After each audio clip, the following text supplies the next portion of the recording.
Hey, welcome to today. Today we're going to keep developing our PDF invoice program which creates PDF invoices. So far we created PDF documents which contain this information, but today we're going to add all that content to our PDF files. So I'll give you more details in the next video. Good luck. Hey, welcome back. Yesterday we coded this script which produced these 3 PDF files. So each of them looks something like this. So we extracted that invoice number from each of these file names. Now today our purpose, our goal is to keep developing these PDF files and add more information, which will consist of adding the date. And that is also information which we get from the file names. You see, each Excel file has the date here when it has been created, so the invoice date. And then we're going to extract these data from inside the Excel files and then write some labels here at the end of the PDF file. So let's go ahead and do this. This is the code we have currently. So it simply creates a PDF document for each file path, for each Excel file path, and it adds a page to that document. And then we get the invoice number from the file name and we write that invoice number inside the PDF document. So we do that for each Excel file. And then we output the PDF in a PDF file on disk. So now, before we write the final PDF file on disk, we want to add more content. So let's split the code like that to make it more readable. So we read the data frame, we create the PDF file, get the file name and the invoice number, create the cell, and now in between here, we want to basically duplicate this code. So to duplicate some code on PyCharm, you can just select the code by clicking on the numbers here and dragging your cursor as I'm doing. So select these two and then press on Ctrl D or Command D on your keyboard. That will duplicate those lines of code. I duplicated these lines of code because here I'm going to write the date, so it's basically the same code but with different values. The date, something like that. And here goes this second part of that. Now, to get the date, we should refer to the file name. So the file name of each Excel file contains the date. So file name is a string, and then we split that string at the dash, and that gives us a list. So this expression here gives us a list of 2 items, 2 strings. The first string is the invoice number, let's say 10001, and the second string is the date, 2023.1.18. So that is a list of 2 strings, and we got the first item of that string using this indexing operation here. So we extract the first item which has an index of 0. Now, to extract the second item, you have 2 choices. Either you select this code, duplicate it with Ctrl D or Command D, and you say date is like that. So you extract the second item of the list, which is the date. Or another way is to say here invoice number date is equal to that, and then you remove that. And what happens is this. So let's suppose that file name is 1, something like that, I'm just guessing. And when you say file name.split at that, you get that, right? Now, if you say file name invoice number and date is equal to that, then invoice number will get the first item of that list and date will get the second item of that list. So automatically Python distributes the values of the list to each of these variables. And I do prefer this second method here, so I'm going to leave it like that. With just 1 line of code, you store 2 values in each variable. So we go here and now invoice number is changed to date. Yeah, so we have these 2 lines and we have these 2 lines as well. And and let me remove those lines, run to see what we've got so far, and let's check one of the PDF files. Yeah, so here is the date, here is the invoice number, but we need an ln of 1 in the invoice line. So that indicates that a break line should be created so that the next cell is added to a new line. So that fixes the issue here. Next, we need to add this table. So the data for that table are stored inside each of the Excel files. And that's it for this video. Let's commit the changes. So we change the PDF files and the main.py file. So that is the 26th, and we added a date, an invoice date, to be more specific. Commit, and that's it. Let's continue in the next video with more code. See you. Hey, in the previous video we added the date here, which corresponds to that piece of code. Now next we need to add the table with data. So we need to dig inside the Excel files. So how do we read these Excel files? Can you guess the code? So can you try to write something here, perhaps, before I do it? Well, the idea now is that we need to read the Excel files to get a data frame out of each Excel file, and we've already done that in here.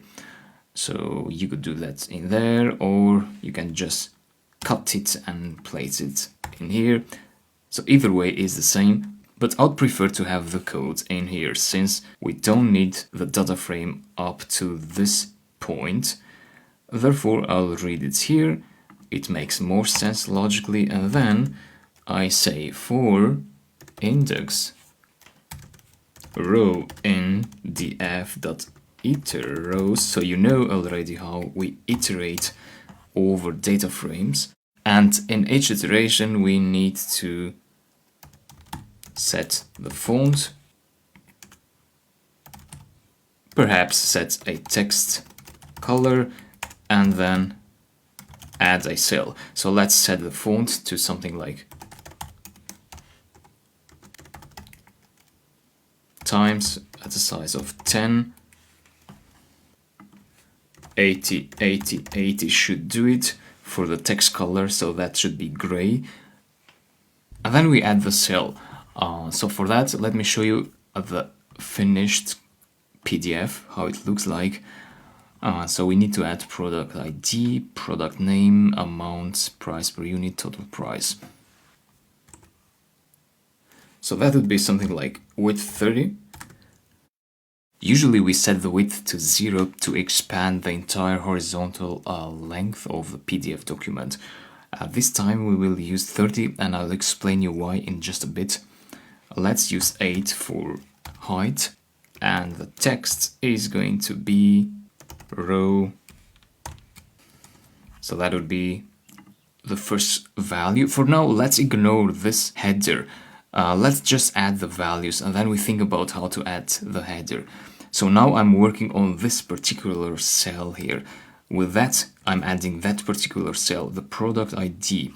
So the row is from the Excel file. Let's see the actual name, the exact name of the product ID column, product underscore ID. So as a string, product underscore ID. So that's one cell. Now, I will not add ln is equal to 1 this time, because I want the next cell. So I want the next cell to be written next to this cell. So what I did is that I set a width of 30 for this cell, right? That's what I did here in the code. In here, a width of 30, and then the next cell is going to start from here up to here. So let's give this cell a width of, let me delete that ln, we don't use that this time. So pdf.cell, a width of 70 for this, a height of 8, and txt this time is row. Let's see in the Excel file. So that is product name, product underscore name. So we have to do the same for the other cells, amount purchased, price per unit, total price.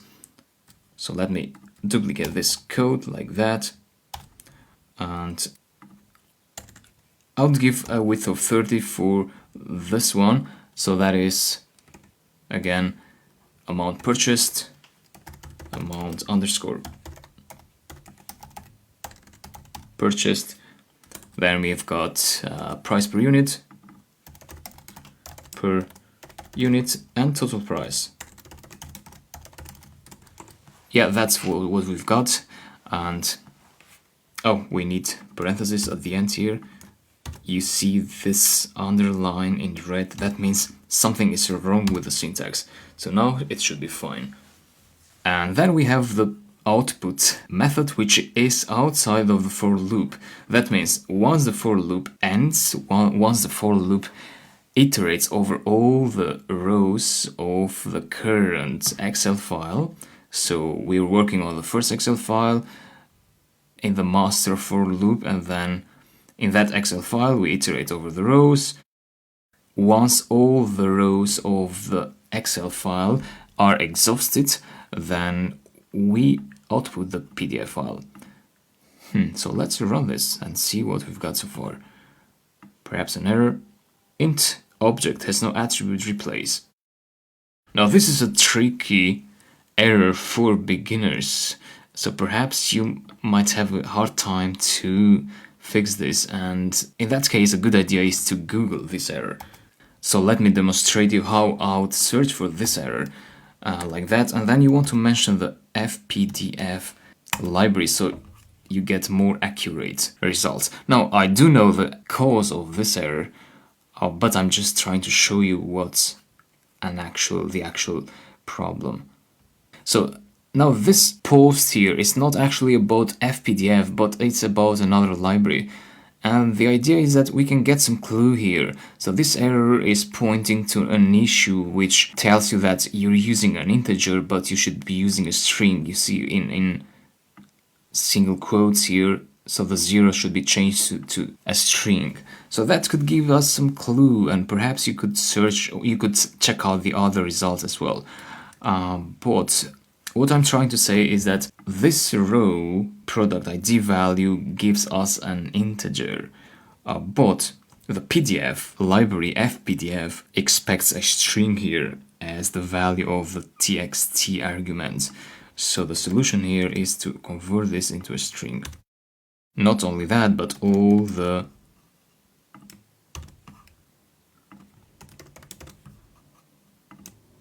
items of the other rows as well. So like that. Be careful with the parentheses. So this is inside the round parentheses of the str class, you see. And let's execute again. No error this time. Let's check one of the values, and yeah, that's what we've got. So the table is next to date. Therefore, in date, we should have created an ln argument to break the line after the date to give space for a new line for the table. And you might also want to have a border for the rows, for these cells here. So I'm going to add here at the end border is equal to 1, and do the same for all the rows. But be careful again with the syntax. You're adding a border argument to the cell method. You're not adding a border argument to the str class. So you see the difference here. If you wanted to add an argument to str, you should be working inside the parentheses of str, which is somewhere in here, equal to something, right? But that's not the case, so be careful with that. Border, again, border is equal to 1. border is equal to 1. Execute. And yeah, now it looks better. We have the product ID, the name of the product, and the amount purchased, which is 2, price per unit. And the total price is not rendered because I need to change these to another value, for 3030. Otherwise the cells will be too big. Run again. Yeah, now it looks a bit better. In the last value, in the last cell, we need to add ln is equal to 1 as well. Run again. And now we've got that problem solved, where if you notice it, the table was not displaying correctly. So now we've got the table correctly, because after the last cell we give space to the next row. So every row is printed out in its own place. Okay, so now next, what we need to do next is add a header to this table. So we need to say here that, oh, this is the product ID, this is the product name, and so on. We can get the header from the Excel files. So you see product ID, product name, amount purchased, etc. So how do we extract the header out of an Excel file? We can do that using pandas. So let me demonstrate that to you in here first. So we have import pandas as PD, and so we read the data frame like that, and this would be, for example, invoices 101. I can get this path actually from clicking on the Excel file, right click, go to copy path reference, and then you want to copy path from content root. So press on that and then go here and paste. That will give you the path to that file.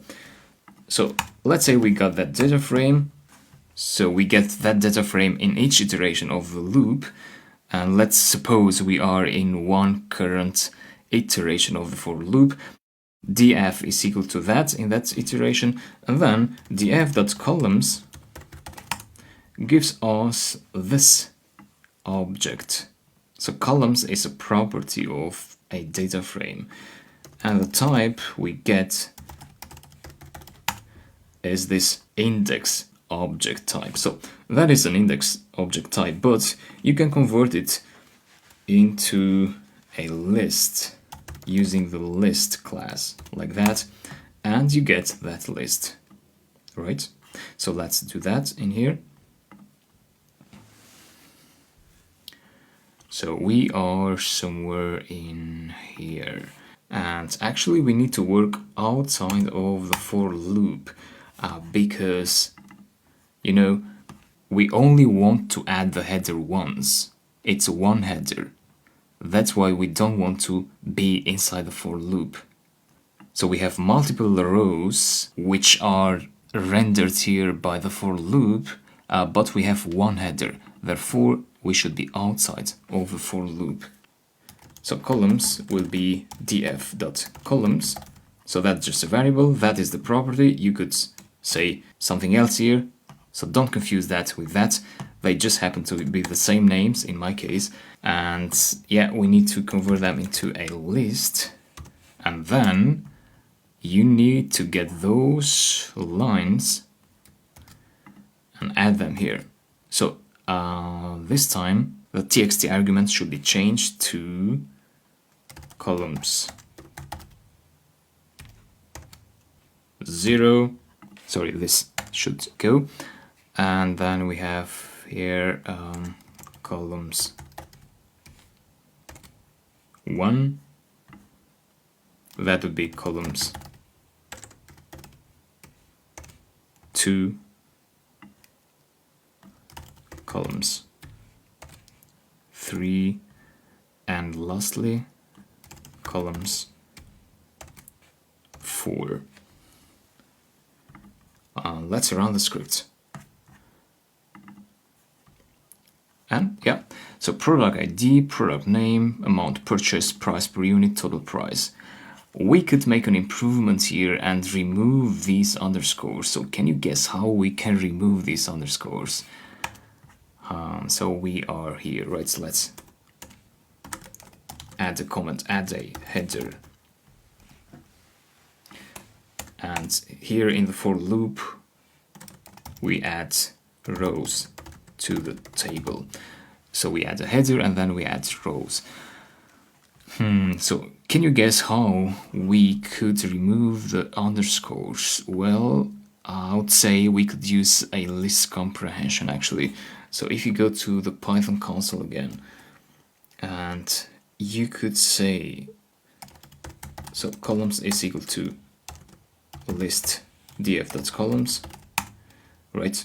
Columns is a list, and you could update that variable by saying columns is equal to item dot replace the underscore with a space. So instead of the underscore, we will add a space between product and ID and between each other names in here. And then we will capitalize all the words of that string for item in columns. Execute, and columns now is this. So that's how you do it. So that is the equivalent of doing, for example, product ID dot replace underscore space. So that will give you the product ID but with the space instead of the underscore. And by adding the title there, we get product ID. That's the idea. So let's get that list comprehension and add it in here.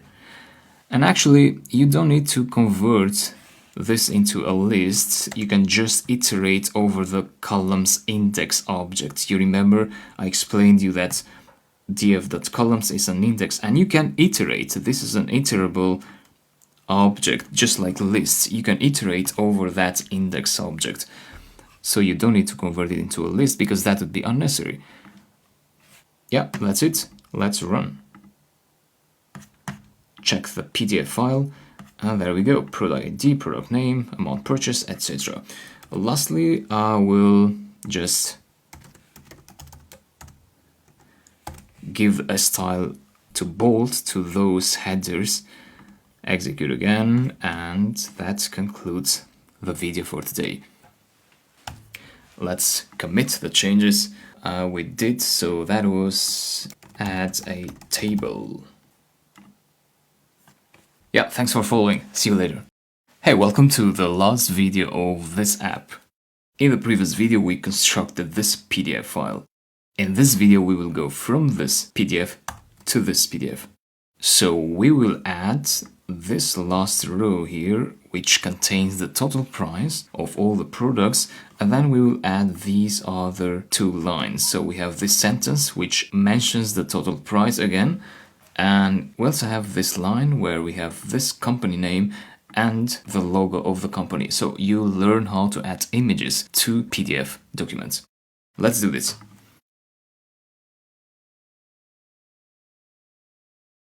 So the first question is, how do we calculate the total price? And where do we work? Do we work inside this for loop? So should we write code inside the for loop in here, or should we write the code outside of the for loop? For that, you need to look at the PDF again to understand the problem here. So we added multiple lines using the for loop, but now we only need to add one line with the total price. So the keyword here is one. It's not multiple. Therefore, we need to be outside of the for loop. And to get the total price, you can do something like this. Let's go to the Python console and make sure you have imported pandas and you have read the data frame in here, and I have done that already. So I have a data frame in the df variable. So you can see that I read the data frame previously in here for that first Excel file. So now to get the column of product Let's see exactly what that column is. So total price of each product is in the total price column. So that gives us this column. Now to get the sum of that column, you do that again and then you add the sum method. That gives you the sum of that column. So 302 plus 37, we get 339. And that is the number now which we need to add as a new row in here outside of the for loop. So I'm going to copy these lines, place them outside of the for loop again. I want to emphasize that. And then, so we have multiple cells here. And what I'll do is I'll have empty strings in the first cells, like that, like that. And for this, I'm going to have the sum. Let's say total sum, which is a variable we haven't calculated yet in the script here. We did that in the Python console, but that's another story. So total sum is equal to that code. Copy that, paste it in here. So there goes total sum, but this should go as a string, because txt expects strings, not integers or floats. Yeah, let's run this. Check the first PDF, and there we go. So that is an empty string, that is an empty string, empty string, empty string, and that is the sum. So that's what I did in here with these empty strings in here. Right, that's how we add the total sum. Now let's add those two lines using a cell. So set fonts in here, and let's copy the cell as well. The text should be an F string, so we want to write something like the total price is a placeholder, and here goes the total sum variable which we calculated in here. And then another cell. Oh, this shouldn't have a border, but it should have an ln of 1. And then I'll duplicate these lines. So add total sum sentence, and then this will be add company name and logo. So that would be Python how, and next to Python how we want the image, the logo. So I'll remove the break line because they have to be next to each other. So next to this should be pdf.image, and image gets as input the path to the image file. So you can find this image attached in the lecture resources, so you should get that image, copy it and paste it in the root directory. So just here.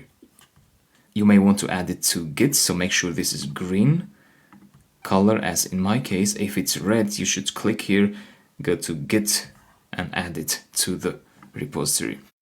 So make sure the name corresponds to that name, pythonhow.png, pythonhow.png, and give it a width of 10 should be good. Otherwise, the image might be bigger or smaller.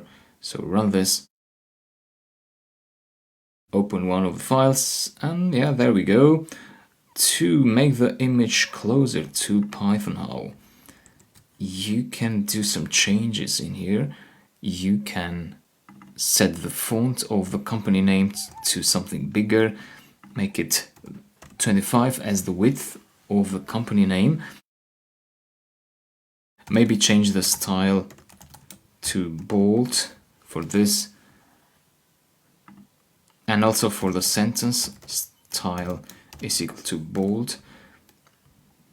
And yeah, I'll run again, open the first PDF, and that looks okay. Yeah, so you can tweak these fonts further if you like, but I'll just leave it here as it is. I think we did a great job with this program. So that's the final code. Let's commit the changes. So that's the files we changed. Day 26, and we added a header, we added the total price as well, company and logo. Commit. And thanks a lot for following. This was quite a long program to write, but I hope that this cleared up your doubts about for loops especially, and it should have given you more practical skills and a deeper understanding of Python. We still have a lot to go, lots of interesting programs, so keep it up and I'll see you in the next videos. See you. Hi, in today's exercise we produced this PDF with Python. Today's task is to continue that same project, but today you want to produce this PDF file. So that's an improvement of that previous PDF file. The difference here is that besides having these titles, we also have the text here. So you should add that text for each page as well. And as you know, I've given you yesterday the text files which contain that text. So those text files. So each of those pieces of text should go to the corresponding page in the PDF. So good luck with that. Hi, in this video I'll show you my solution to the exercise, and we've been working with this exercise since yesterday, and all I added today were these lines of code. So 6 lines of code I added for this exercise. So if I run this code, it will produce this output.pdf file. And what my code does here is that it opens each of the files. You see we are inside the for loop. So we open each of the files using this with context manager with that open function, and we read the content of the file using the read method. So content will contain a string. Then we set the font for the next cell we want to add, and then we use a multi-cell because this is multi-line text. It expands across multiple lines. So the width of that is going to be 0, which means that the multi-cell will expand the entire width of the PDF document. So from here up to the end of the PDF document, and the height I place it as 6. So that is the height of the cell. Now this is one cell of the multi-cell object, that's a second cell, and so on. So the height of each cell of this cell, for example, is 6. And the size of the text is 12. So you perhaps have different values, and that's fine. And then we have the txt argument, which contains the contents variable as a value. So the text will be written in this multi-cell. And same goes for all the pages. So that is my solution. You're doing a great job, so let's do some more videos. See you next. You can't be a good programmer until you have learned how to use a debugger. So in this video you will learn how to use a debugger, and that will make you a better programmer. Let's start by writing a very small program. For example, we have some text, I love sun, and we have a word variable, love, and now we want to calculate the frequency of that word used in this text. For that, we would first want to get the list of words for this string. So this is string, but we want to convert it into a list of strings so that each item, each word is separated. For that, we need to use text.split. Sometimes we may make errors in the code, typos or other things, and we don't know until we run the program. So let's continue.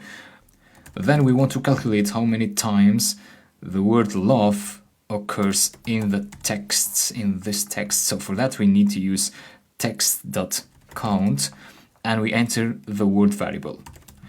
Sometimes we may use some quotes which shouldn't be used there, but we'll fix that using a debugger. Finally, the frequency would be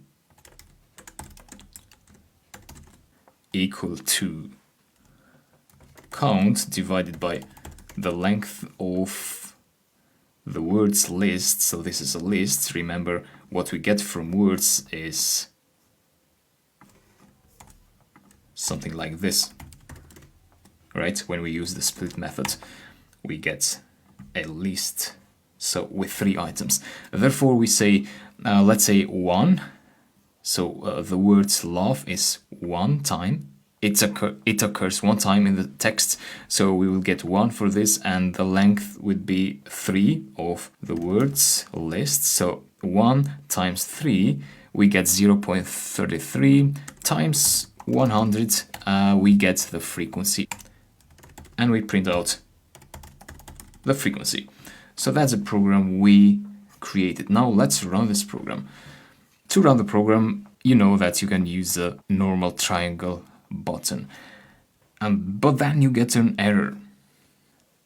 So you can fix this error by using your logic, try to read the error and so on. But if the error is a bit harder to understand, you want to use a more powerful way, and that is to use a debugger. So let's use a debugger to fix this error. And to fix this error using a debugger, you want to begin by creating a debugging breakpoint. The breakpoint now should be at the line where the error occurred, which is line 4. So you go to line 4, and in between the line number and this vertical border, you can click somewhere in the middle. And that should create this breakpoint, which looks like this red dot. You cannot create breakpoints at empty lines, so please be aware of that. So once you create a breakpoint at the point where the error occurred, you can access the debugger by right-clicking over the script and go to the debug main item. Click that, and that will execute your script until this line. So that's what a debugger does. It executes your script partially. So this line has not been executed yet, and we don't get any errors here. What we get is a debug pane. So this panel here is part of the debug tab. So you can click that to display and hide it. And this debug panel has 2 tabs, the debugger tab and the console tab. First, we will use the console tab, and then I'll show you what the debugger tab is for. So the console tab is mostly used when you get an error message, like the one we got in the run tab, right?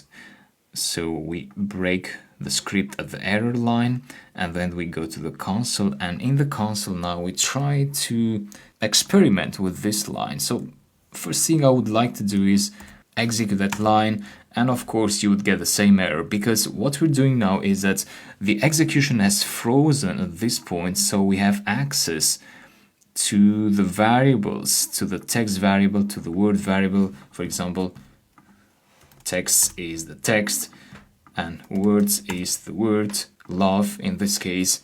And so we can take a look at the error, try to use our logic, what's going on. So as you can imagine, debugging is not an exact science. Still, you have to do the work as a programmer. The debugger is just a helper, it doesn't fix your code. So it just gives you this Python console which has access to this point in the script. So perhaps you might want to do a dir text to really see if sleep is part of this variable, because the error is saying that sleep is not part of this. So with that, we'll realize that actually you need to use the split method, which is somewhere here, split. So once you realize that, what error you did, what mistake you did, then you stop the debugger. You can go to this button to stop the debugger, and then you go here and you change that to split. You remove the breakpoint, and then you run the script again to see if that fixed the error or not. Right, so no errors anymore, so we use the debugger successfully to fix the error. Right, so we fix the error and we have no errors anymore. But having no errors doesn't mean that your program is working fine. You should double check the output you got. In this case, the output is 0.0, but we know that the word love occurs once in this script. So what we should get instead here is 33.333, something like that. So in that case, we won't use the debugger again using another method. In this case, we don't have an error, so we don't know where to place the breakpoint. In that case, you should place the breakpoint in the very first line. And then go and right-click, go to Debug Main. This time, what we want to do is we want to execute these lines step by step and see how the output changes. To do that, you can use the debugger tab this time, not the console tab, but the debugger tab. And then find the step into my code button, which is the third one in here. So please press that one time. What you'll see is that we've got a variable here, text is equal to I love sun. So when we press that button, Python executed the first line, right? Because before that, Python, the interpreter, hadn't executed any line because the breakpoint was at the very first line. So when we press that for the first time, you execute the first line. So you check the output, I love sun. You press that button again. You see that the second variable was declared, so the second line was executed. You see now this is highlighted. That means if you press that button again, this will be executed. So let's press the button again. Right? You see that you have a list of words, so you make sure that the list is correctly constructed. I love sun, 3 strings in a list, that's fine. So what we're doing here is we are checking the intermediate results step by step using the debugger step into my code tool. The next step is to execute this line. So go to step into my code again. Check the output, count. Oh, so count is 0. And that's where the error is. So we were able to figure out where the output is incorrectly calculated. So before frequency is calculated, we've got count, which is containing the wrong value, this variable. So now that we know the problematic line, we can look closely at this line. So try to figure out what's wrong with this line. So perhaps the count method is fine. Oh, perhaps this variable, it's not a variable, but it's a string. So word is a variable, right? But we have placed it here as a string. So in that case, you should delete those quotes, stop the debugger, run the script again, and this time we get the correct output. So that was how to debug a script which doesn't have functions. But what if we had a function definition in the script? The process might feel a bit different. So let's make sure you understand the debugging process when you have function definitions. So let's create a function here. Define get frequency, which has as arguments the text variable and the word variable. So let's remove these variable declarations because we will get them from the user when the function is called. And let's indent these. So we get the text, we split it, we get the count by using this expression, and the frequency also is also part of the function. And then we call the function get frequency, I love sun, and the word is love, so we want to count the frequency of the words in that text. And let's store this in a variable, frequency. And this is complaining that the get frequency doesn't return anything, so let's return the frequency. That's what this function should calculate. Then let's add some conditionals, such as if frequency is greater than 5, then we print out high frequency. Else, print low frequency. So what if we had the same mistakes in here? So instead of split, we would have sleep. And instead of words, we would have the string word. If we execute this function now, this time we get two lines which are problematic. So this line here, line 8, and also line 2. Now the line which has the problem is indicated here in the last part of the message. In my case, it's line 2 that has a problem. So you should go to line 2, which is in here, and you should place a breakpoint in that line. Then go to right click and debug main. Then again you want to go to console. So the console now has access to the variables inside the function. For example, the text variable, the word variable. However, note that it doesn't have access to the frequency variable yet, because we have placed a breakpoint at this line. So that means the debugger executed the first line, so you have access to text and words, but the debugger has not yet executed this line or that line.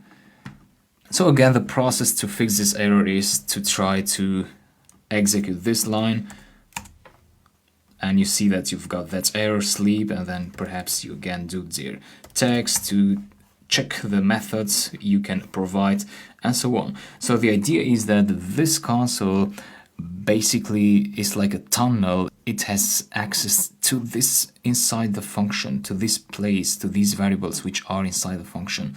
And that's great opportunity for you as a programmer, because otherwise to check the values of the intermediate variables in here, you'd have to use like print functions like print count and print frequency here and so on, and execute the script using the normal triangle button. So the debugger lets you access the inside of a function. Right, so once you figure out the error, you stop the script, you change this to split, remove the breakpoint, and execute main again. So we get low frequency this time. That's not the expected output, because we know that we should get high frequencies since 33.3 is higher than 5, so this should be executed. In that case, again, we place the breakpoint in the first line, in the first executable line actually. So you shouldn't place a breakpoint in here this time, you should place a breakpoint at this line. Why? Well, because that's the line which is executed first by Python. Alright, so Python, the interpreter, reads the function definition, but it doesn't really execute anything, right? It's a function definition, it doesn't do anything. The first line that the interpreter executes is this line. And this line then executes those lines. So those lines are only executed after this is executed. And once these are executed, frequency is returned, then the interpreter goes to the other lines. So let's place the breakpoint in here, which is technically the first line that is executed, and go to debug main. So this time again we should use the debugger tab, just like we did when the script was a plain script without a function definition. So in this debugger tab now, we can go to the step into my code. I'll explain you the other buttons as well. So with step into my code, you execute that once, and now you see that this line was executed, and the next line that was executed after that was this line, right? Now the next line for execution is this. So if I press on step into my code again, that will be executed. And again, in here you can see the variables, texts, I love sun, words, love. The words is a list. So we are inside the function now. The scope is displaying the variables of the function. But here on the left, you have also this other scope, the module scope, where you'll see the global variables which are outside of the function. In this case, it could be the frequency variable. You don't see it yet here because this line has not been fully executed yet, since for this line to be fully executed, that means these lines should be executed. But we're still working on that. So let's go to the get frequency scope in here. And again, we want to press step into my code. So count was executed. We see count here. It's 0. So in that case, we should be able as a programmer to say that, oh, count is not really 0. So we should look into this code and see what's going on here. Of course, you can always use the console, right? So you can get that line and execute it here and check the count. So it's 0. So you have the same value of the variable as in here. So you should think about this line and try to figure out that, oh, we should remove those quotes from there. And so at that point, you stop the script, you right-click, execute again, and you get the correct output this time. Now let me show you the other buttons in the debugger tool.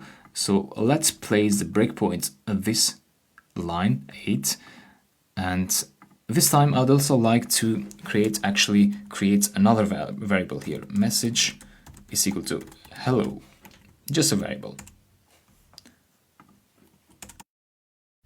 And print out the message variable at the end of the script. Let's debug.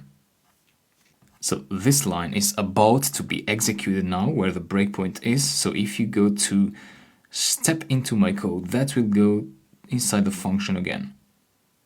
Now, if you go to module, to the scope, to the global scope of the module, you'll see the message variable. So that one here. And inside the get frequency scope, you have the variables of this function. Of course, you can use again step into my code to go over the variables. Now let's stop this. Right click again, go to debug main. What happens if you use step over? So please press on step over with the breakpoints at line 10 in the frequency variable. Step over. What will happen this time is that you don't go into your code, you don't go inside functions, but you ignore those stations. So to say, you skip those stations. They are executed, these lines were executed actually, but the debugger doesn't stop at those lines. It just passes over them, executes them quickly, and goes to the next line in the global scope of the script. So in this case, it's about to execute this line. So we got the variable value for frequency. You can also see these variables on the right here. So the value is 33.333. And if you go to step over again, it goes to the next line, print, step over, it goes to this line. It didn't go to these lines because frequency was higher than 5, right? So it executed high frequency and it ignores else, of course, because frequency was not less than 5. So now it's about to execute print message, press that again, and when you get this process finished, that means the debugger executed all the lines and it successfully stopped. So that was how to use the step over tool. Let's try the other buttons. The button you want to use the most of the time is step into my code. Anyway, it's good to know the other buttons. So step over is what we used. Let's try step into. Press step into. It goes again to the function definition. Press it again. It goes to that again. Press it again, again, again, again, again, and again until the function is executed. So what happened here is that step into looked the same as step into my code. But the difference is that if you happen to have some other modules in your code, for example, let's introduce the glob module here, a standard library. And then if you had something like glob.glob here, you can have anything like that. And then you debug again, and you use step into, that will take you now to the code of the glob library. You see, this is glob.py. So basically this is trying to debug issues in this library when you use the step into. But if I stop this now and I right click again and I try to do the same thing but with the step into my code button, step into my code goes through your function lines and then goes to glob.glob, but it doesn't go inside glob.glob. So that's the difference. Step into goes inside the code of libraries, and step into my code goes only into your code. Right. We have step out as well. Step out basically puts you out of the function definition. So basically, if you're running one of these lines currently and you don't want to run the other lines of the function definition, that will take you out and it will continue with the lines of the global scope. So these lines. And run to cursor is that if you place the cursor in the last line, for example, the debugger is currently here, and now I place the cursor in here and I press on run to cursor, that will make the debugger skip these other lines and go directly into this line. Well, it's not skipping actually. These lines are executed, of course, but the debugger doesn't stop at those stations. So think of the debugger as a bus and think of the lines as stations. The bus always passes through those stations and executes them, but it doesn't necessarily stop there unless you tell the debugger, the bus, to stop at those stations. So that's what these buttons are about. And that was about debugging. So the most important thing to remember is that you should play with the console when you have an error, which shows in the command line, and you should play with the debugger buttons here when you don't have an error but you want to check the intermediate result of your code to understand where the output is incorrectly calculated. With that, thanks for following this and I'll see you later.